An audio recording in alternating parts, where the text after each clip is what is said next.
Duel Review is brought to you by SpiderWolf.com. On today's Duel Review, beauty is embarrassing. I'm RJ. And I'm Nick. Let's get to it.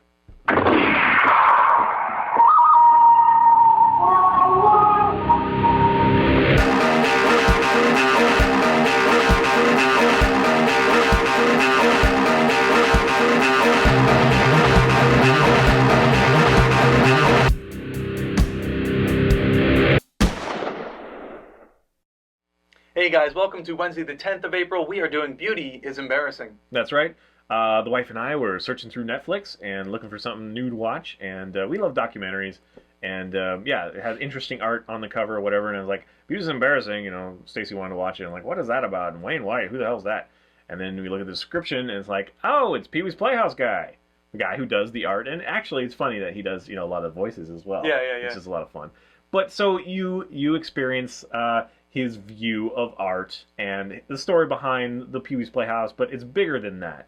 It's really about his art, his view of art, and the trends that he's done. He's gotten a lot of renown from taking like thrift store paintings, like, you know, scenic paintings, and putting words in them.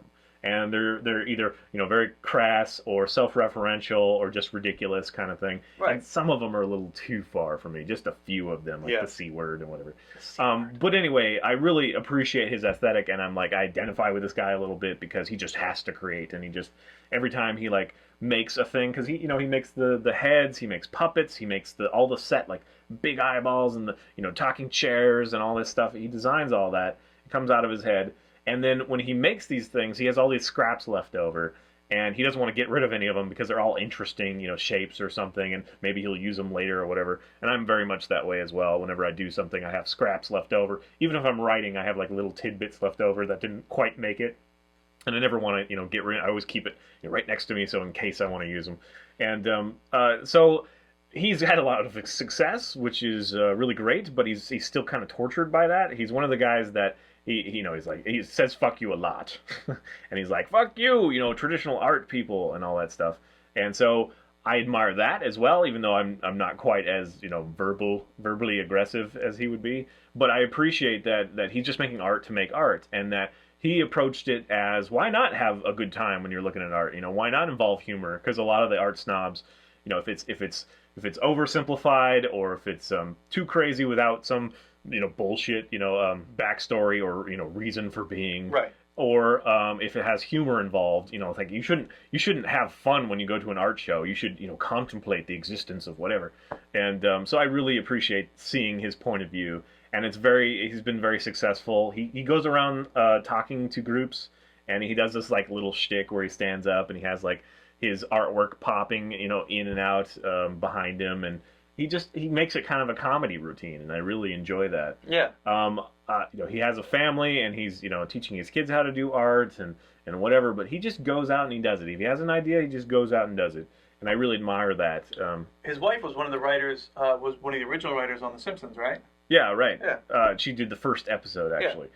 And she's actually took kind of a back seat, you know, to her art life, took a back seat while she raised the kids, but now she's getting back into it. So that was kind of interesting, too. And it'll be fun to see what comes out of both of them in the future. But also, you know, like my wife and I are both artists, and so it was kind of interesting to see how they, you know, deal with that. And neither of us would probably take the kids. I don't know how that would work. We just have to like get a nanny or something, because we're just creative all the time. We can't not be creative. They'd hang out with Uncle Nick a lot. Yeah, there you go. Anyway, so I solidly recommend this. It is you know, off the heels of us doing the press, pause, play thing. Right. It is kind of like a ownership and a different view of an artist. It's not the hoity-toity art. It's just, I create because I have to create. You know, that's what they say about, you know, you're a writer if you just have to write, you know, kind of thing. And then you just work on your art and find new things. And he found that thing that's very successful, which is not his favorite thing. And a lot of people don't give him credit because they think that's all he does. And but yeah, the Pee-wee's Playhouse thing was awesome. You find out fun things like he did like a Western sequel kind of thing. Yeah. After Pee-wee's Playhouse, you know, fell apart, and well, that was horrible. Yeah. Like nobody cared. Yeah, he did a lot of shows actually. Well, he did his own show, you know, like afterwards, which wasn't actually on. It was just, you know, right, yeah. Someday we'll get to see it when he dies or something. But yeah, this documentary went through his like highs and lows. You know how when he was poor, when he was famous for Pee-wee's Playhouse, even though he was making like literally nothing in the, and that was the fun bit, was when they were talking about the first season of Pee-wee's Playhouse, and it was done in a New York apartment, where everything was just so freaking small. They had to, all the problems that they were having was because they were doing it in a place that you really shouldn't be doing this. You hear from Pee-wee himself. Yeah.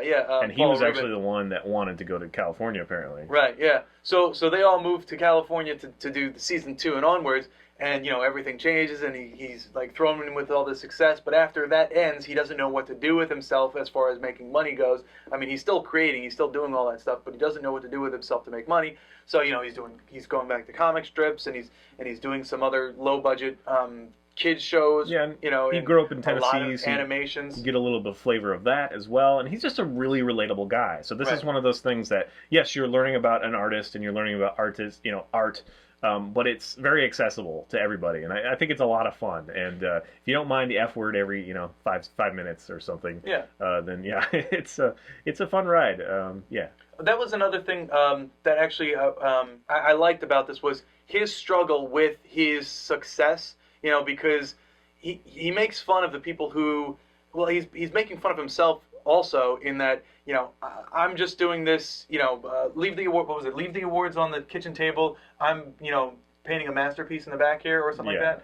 Where it's like, I'm successful, but I don't really care. He hates himself, he loves himself. It was just a fun watch. So we'd love to hear, your guys' view of this, and I just wish, I'm sure there are other artists like this out there, but he's so free with his information. You feel like you're instantly, kinship with him. Yeah. You just have a friendship, and you understand him, and he's not like this brooding. Blah, blah, blah, although there was. He does again. I totally relate to him in that he kind of just wants to check out and just do what he wants to do and fuck everybody else. But what's funny is when he was working, when he was doing like the animations for let's see, he had the Offspring video that he was doing animations for, some commercials and stuff that he was doing animations for. But he was working himself to the bone. He would just sit in the one room in the basement, just constantly drawing to get this thing done, to the point where he was just going crazy, and he had to just say, nope, no more. I need to stop this for now. And then he just kind of took a sabbatical from doing that and put himself back into the creative aspect that he wanted to do, which is, making those goofy masks and and that's trouble that all artists have, is being able to create on demand. Yes. And then kind of fighting doing what I want to do and doing what is profitable. What I'm supposed to do right now. Right. I'm hired to do. So yeah, it was interesting to see that. It's like, I'm not the only one kind of thing.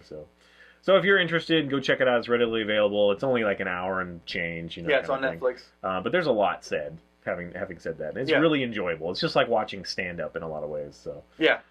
All right, guys. Thanks for watching. Please subscribe to our YouTube channel and watch our great playlists. Game Lab's been a lot of fun. Yes, it has. And please leave comments. We love comments, and you can help support us by buying our wares at SpiderWolf.com. That's right. T-shirts, a card game, art prints, short stories, and more. Kickstarter coming soon. See you later. That one hit me. Coming up, it's The Gray Man.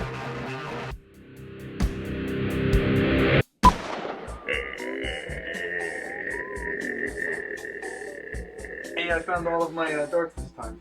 Hey! Get about it. That's not even like an East Coast thing. But hey, that's the fonts. That's the fonts. Yeah, but he's not from the East Coast. Is that a dart that you needed? Nice. Wayne White is the guy's name. On today's Duel review. Sorry. On today's Duel review, beauty is embarrassing. I'm RJ. And I'm Nick. Let's get to it. Why were you crying? Because I'm embarrassed. Oh, that's the embarrassed talk. I don't know. I've never been embarrassed. I've never been embarrassed. I've been embarrassed. What was your biggest embarrassment that you can talk about? I'll tell you mine. I don't know. I mean, there's definitely been embarrassing times when I've talked to girls and like just bullshitted my way. Would just fall off. No. When I was younger, because I was embarrassed and because I liked a girl, I would pull her hair. Just because I did, I'd pull her hair just so that she'd like notice me. So I'd pull her hair and she'd get pissed off. And And one day she punched me, and I used to wear these big plastic glasses, and so my big plastic glasses broke, and I had to tell my dad how they broke. The girl punched you. No, I told her I fell at recess because I didn't want him to know that girl punched me. I don't know. Yeah. I totally had a crush on a girl and like sent her, like I was debating whether or not to do it anonymously or not, like secret admirer kind of thing, but I finally was just like, I want her to know, so I gave her chocolates and a bear, and she like wrote back to me like, thanks but no thanks, pretty much. Yeah, she was nice about it, but it was like, my mom made me write this, kind of thing, and it's like, oh, and then I had to sit next to her next day. Kind of thing. Embarrassing. I like that that's still sticking there. Yeah. Oh, you said that. Sorry, I'm sweating. It got lubed and fell off. It was stuck to my arm. Never mind. If I have to explain my humor to you, it's not worth it. I'm embarrassed. I got it. I understand. There was a dart that was sticking on the screen that we're watching. He threw a dart. And it was stuck right here. On the screen. And then it just kind of slowly fell off. Whatever, it's probably not over. It's only funny to us. It is. Yeah, we get a lot of fluctuation. I don't know if that's your shirt. I can't think of any other reason. It's happened before, but it hasn't happened for a while. Have you worn that shirt in a while? Yeah, it's been a while. I think maybe it's your shirt. Because everything, did you notice that everything gets warm, and then it gets cooler? Yeah. And it's warm, and then it's cooler again? I guess that would be my shirt. Well, because I think the camera's trying to adjust for that or something. Maybe It's it's just so bright. You can't. Stop adjusting. Be alienated. Stop adjusting. Humor for crackers by crackers.